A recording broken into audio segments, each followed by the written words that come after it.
Hey guys, Last Nas here. Today we are going to be talking about GOES GRB or GOES Rebroadcast. GOES GRB is available on the GOES R series of satellites. So that is GOES 16, 17, 18, and GOES U, which will be launched next year and will be renamed GOES 19 once in orbit. Now, GRB contains full resolution imagery of all the products that GOES satellites produce. So that would be the main imager, ABI, which is all of this imagery. A bunch of solar instruments are also on board. So we have SUVI, X-ray flux, proton flux. We also have, well, these are all the channels. So about 5 channels. And we also have GLM, which is the geostationary lightning mapper, which detects lightning. As you can see all those green spots are lightning. Now, in terms of rates, ATRID is you get a full disc every 30 minutes and a mesoscale every 10 minutes, I think. With this, every 10 minutes you get a full disc, every 30 seconds you get a mesoscale, and every 5 minutes you get a conus. And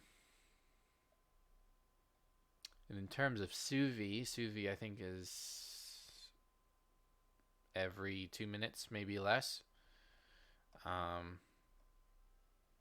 And of course, the GLM is constant. There's constant data flow. So, in terms of resolution, resolution is, if I recall, about 500 meters per pixel on the highest channel. The highest resolution channel. And just in simple terms, your typical ATRID channel 2 is 5,000 by 5,000 pixels, and most of the channels on the advanced baseline imager are 20,000 by 20,000 pixels. So a lot more, and there's a lot more detail. So let's start off with what the modulation is. So the modulation is QPSK, which, simple enough, right? But it uses the DVB-S2 standard. Now the DVB-S2 standard is simple enough, but it requires a lot more hardware / software. So we need a receiver. Now, what receivers are available that can decode such a downlink?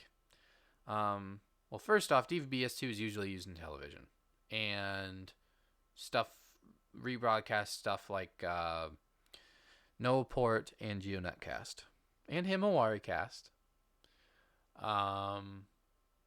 and UMetcast as well. So, but this uses a special standard, so we need a specific tuner or one of the options actually in SDR.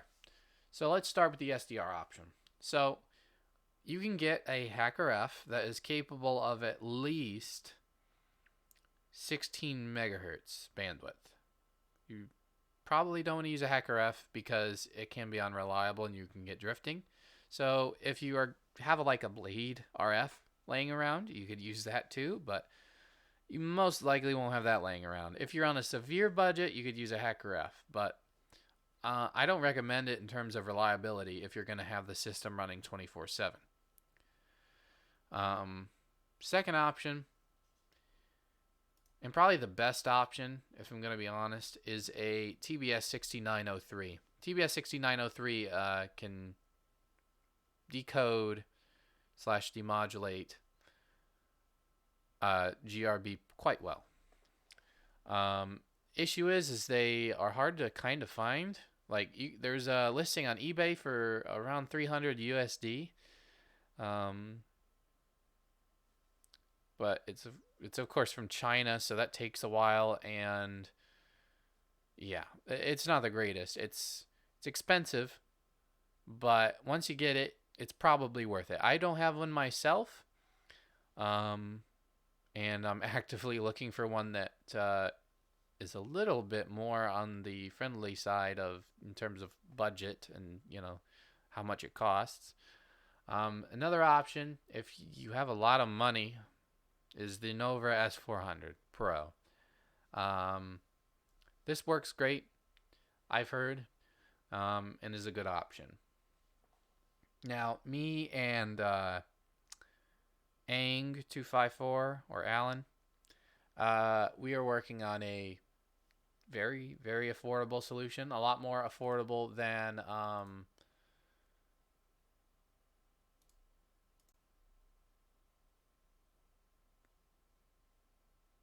the TBS 6903, and a lot more affordable than this, and probably a lot more affordable than a SDR capable of doing DVB-S2 or GRB or whatever. So okay, let's say you have SDR, whatever, or soon to be the thing that me and Alan are working on, which should be a lot better in terms of budget and maybe even reliability. But anyways, once you have one of these, you have your cord going out, and it goes into your feed. Now, what feed options do you have? Well, I should have this picture somewhere. Yeah, here we go. So, because it's actually technically two downlinks, we have right-hand circular polarized and left-hand circular polarized. So, right-hand circular polarized contains most of what people want. But we have to isolate both channels, both downlinks, because you don't want them interfering with each other. So you need a special feed. You can't just use a helix. So this is a regular key antenna. So you tune it just like a regular key antenna. Same for the probes and everything, except 90 degrees from the first probe, you have another probe. And you would take those, put it into a combiner, and there you go. You have either RHCP or LHCP. And then you have a terminator right there. Pretty sure you have to switch sides depending on what polarization you're doing. It's been a while for me with this feed style. So yeah, rough sketch. You have one here, you have one here. If you want RHCP, you have this probe on the right side. If you want LHCP, you have this on the left side. That's before reversal, because LHCP will actually be RHCP, and RHCP will actually be LHCP once it swaps around in the dish. So you have that style. Of course, this combiner is like a mini circuits combiner. I'll probably, or micro circuits. Yeah, mini circuits. I'll probably leave this like as a link or something. And then this is just a sawbird. So if your dish is small, so the minimum dish size is probably 180 centimeter.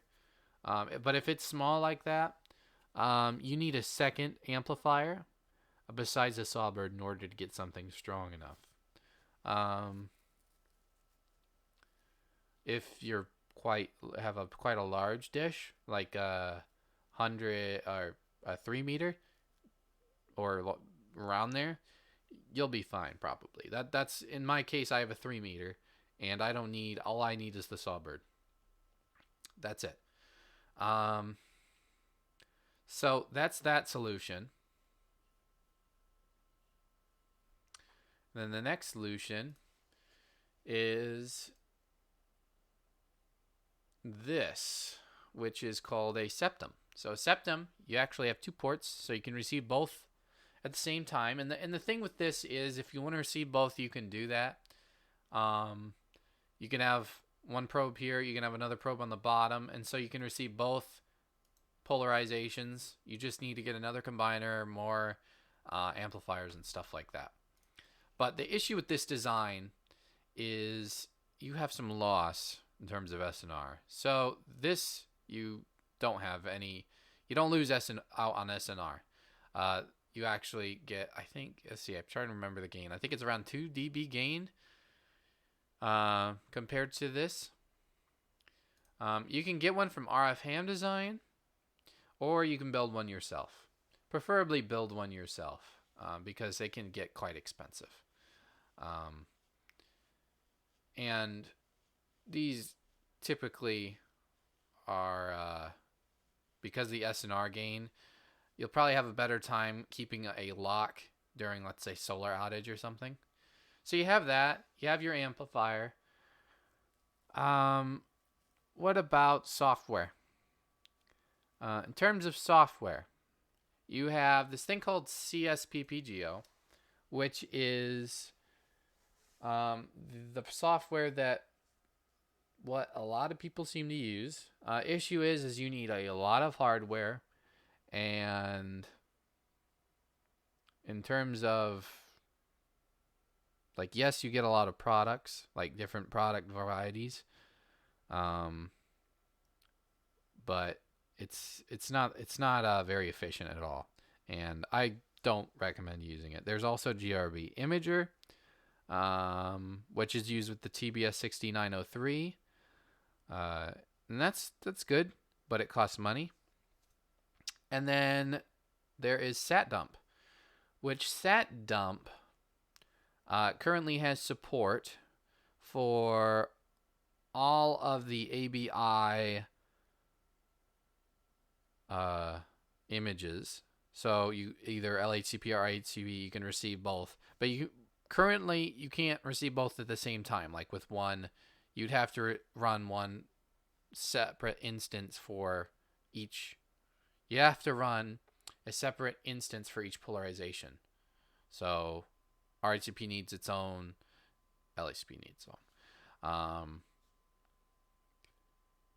So it supports all of ABI, it supports all of SUVI, it supports raw data output from the GLM, but we don't have anything like the proton flux and stuff like that. That will be implemented later. And in terms of software for, because TBS 6903 has to use GRB Streamer in order to work with SatDump, and currently in terms of support, it's kind of unknown. There needs to be work done, and I don't have one. I do the work, but I don't currently own a TBS 6903. And of course, that's the same with the Nova S400. The Nova S400, you should be able to also dump that somewhere and then later process it with SatDump. Currently, support with GRB and SatDump is still work in progress. So we're getting there. We also have admin messages outputs in SatDump. So there's that too. Let's see. Anything else I need to cover? I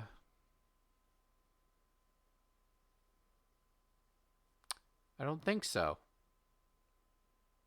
Well, I guess an extra thing to mention is the fact that there's actually the previous generation of satellites also had a rebroadcast system called GVAR, and they're comparing it here.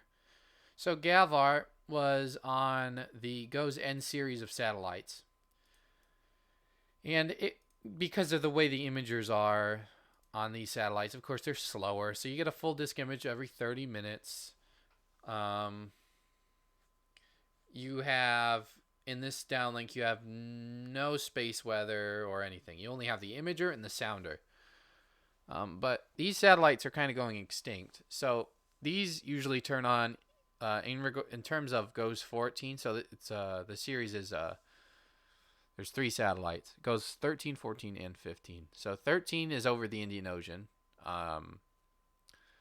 serving for the Space Force or DoD or whatever, and it's currently very crippled. But you can receive it if you're in Europe. Um, of course, it's a little tricky depending on where you are, but it's possible to get. 14 is currently off from what I'm aware of, but it should be turning on for calibration tests because it moved recently, because it will be replacing GOES 13 because it's crippled so much. Its imager is failing. And it will become EWSG2 because the GOES 13 is actually called now EWSG1. And GOES 15 has the same fate. GOES 15 is just sitting there, and it has tests, operational checkouts every summer, so you can get those.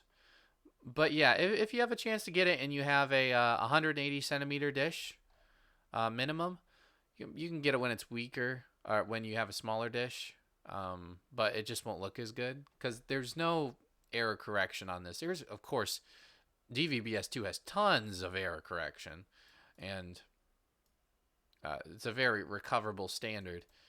But this is just BPSK. That's it. There is some error correction, like you send. I'm pretty sure the blocks of data are sent numerous times over, so it kind of acts as a vertebrae or whatever you want to call it, or VIT or whatever. But yeah, the sounder's interesting because of the fact of how slow it is. So it uses, of course, a filter wheel, but it takes, I think, around almost an entire day. I want to say like 7 hours to get a single full disc. So it's interesting. And usually the mode that 14 and 15 are in are not full disc mode. They're in a mode to where they cover like they have like a meso mode and a continuous mode, so it doesn't take as long. But yeah, that's all of everything about GRB.